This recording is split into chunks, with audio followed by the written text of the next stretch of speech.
the most elastic, most adaptable equipment for filming. And originally it was the only one.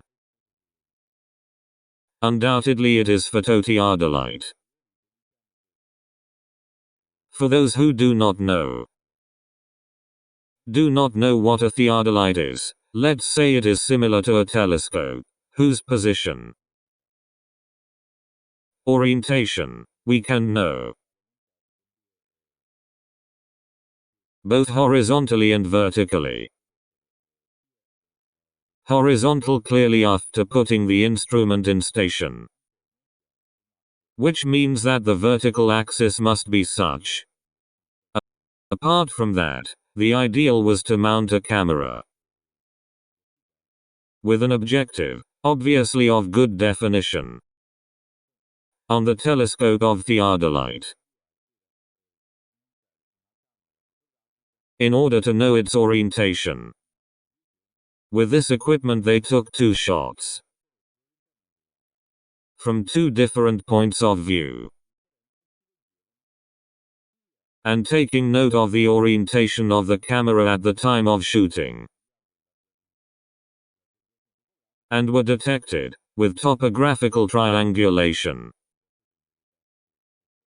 some control or support points. Second, if you knew the location of the room, and, therefore, to verify the accuracy of the survey.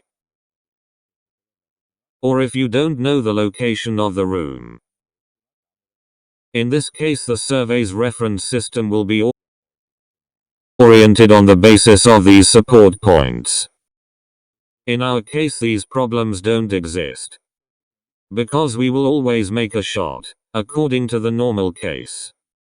We have already said that it is the case in which the optical axes of the camera are perpendicular to the base.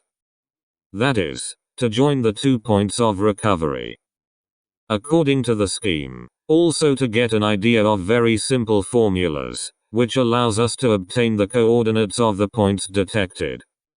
At this point we can use both a single room. And we have already said what are the advantages of the single chamber. That is, it can be placed with a base adaptable to the shooting distance. Is a stereometric chamber, which has a fixed base, and therefore with the drawback of allowing shooting only within certain distances. In this case we see a comparison between the Wilde C120 stereo camera.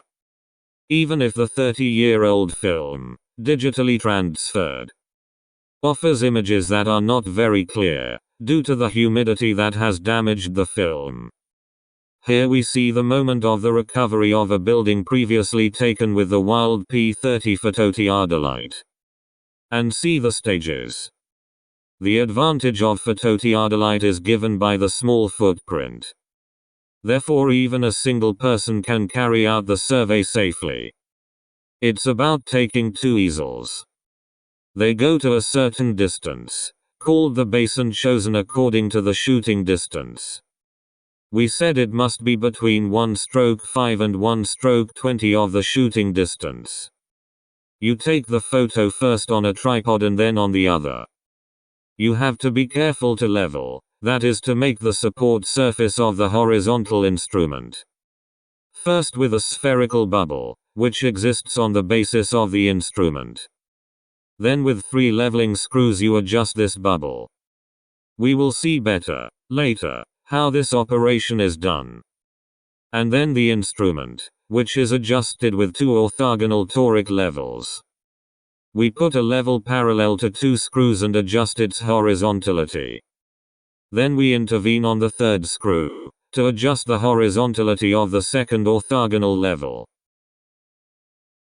The same operation will be done on the tripod of the double chamber.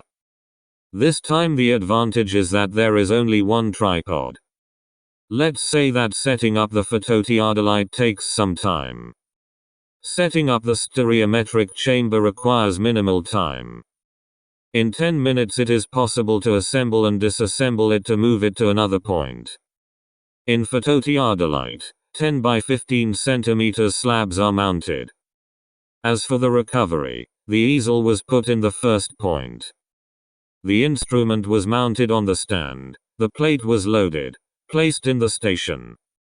The orthogonality of the optical axis at the base was verified and the photograph was taken. Then put the instrument on the other stand, putting the telescope orthogonal to the camera. To check the orthogonality of the optical axis of the machine with respect to the base. When the telescope aimed at the target placed on the other stand, one was sure of the orthogonality between room and base. Made the first photograph. The instrument was moved to the second stand and aimed at the first. Punctually, the instrument got stuck on the base and often blew up the shot. But apart from these misadventures, which were overcome with a certain training and a certain practice, photography was taken on the second easel. And you had the stereometric torque. While in the case of the stereometric chamber there was a single shot. And then it was assembled, at most, just to waste time, in 10 minutes. And taking the photograph. And moved the room to other places. Here, in the video, made for educational purposes, the photogrammetric survey is compared to the manual survey. Even if two operators had taken measurements with very high speed, it would not have equaled the time of the recovery made with the stereometric chamber.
Only the doubt that emerges from noting that remains.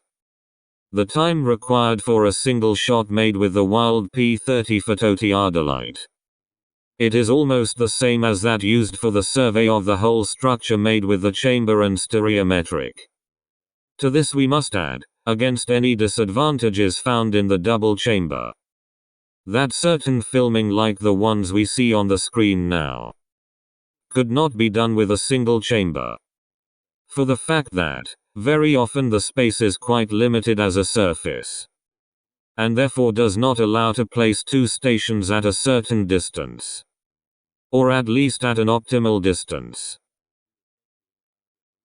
We will see better, later, in the filming done in Venice and on the occasion of the 1980 earthquake, that the stereometric chamber has proven to be a unique tool for certain types of shooting.